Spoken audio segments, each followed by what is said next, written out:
over there in France in a big advance. Little Johnny does not care. Listopad 1914 roku. Wojska rosyjskie po udanej obronie Warszawy i Iwangorodu zepchnęły niemieckie siły aż do Łodzi. Trwało nią zaciekłe walki od 11 listopada do 6 grudnia. Jednak mróz i śnieg zmusiły Rosjan do wstrzymania natarcia, a z czasem również opuszczenia pozycji. W tym samym czasie sytuacja na południu wyglądała znacznie lepiej. Wojska cesarsko-królewskie po porażce 6 września pod Lwowem musiały ciągle cofać się w głąb Polski. 5 listopada rozpoczęto drugie już, oblężenie twierdzy Przemyśl, zaś 16 listopada ruszyła ofensywa na Kraków.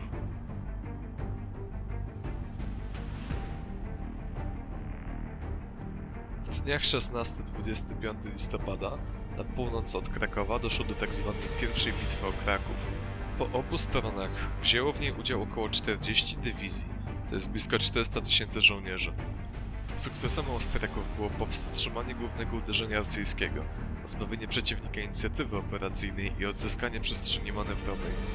Nowe siły rosyjskie podeszły pod Kraków od wschodu na początku grudnia. Druga bitwa o Kraków rozpoczęła się pojedynkiem artyleryjskim. W pierwszych dniach grudnia 1914, po zajęciu Wieliczki i Wzgórz między Bieżanowem a Bogucicami, Rosjanie w linii prostej znaleźli się zaledwie 12 km od krakowskiego rynku. Rankiem 5 grudnia po ostrzale artyleryjskim ruszyli do ataku na miasto. Austriacy odpowiedzieli ogniem artylerii fortecznej. Kluczową pozycją obronną było wzgórze Kain. Doszło tu do krwawych starć na bagnety z masami rosyjskiej piechoty wdzierającej się do okopów. Niewiele brakowało, aby pozycja została zdobyta. Skuteczny ostrzał pozycji rosyjskich sparaliżował działania zaczepne atakujących i zmusił do wycofania się początkowo poza zasięg dział fortecznych, a po bitwie pod Limanową dalej na wschód.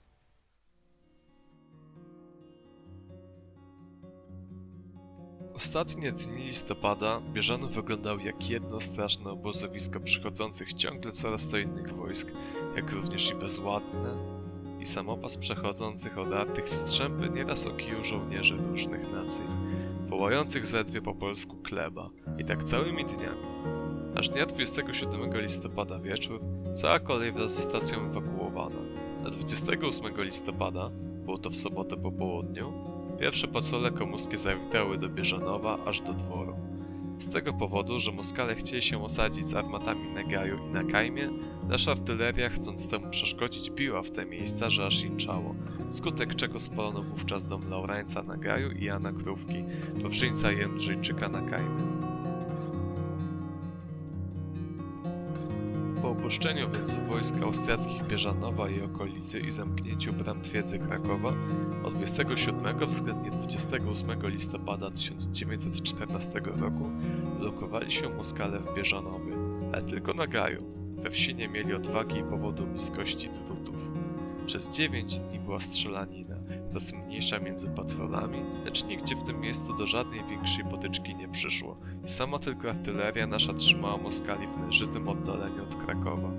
Z cywilnej ludności, pomimo strzałów armatnich na Bieżanów i Kain, nawet ranny nikt nie został.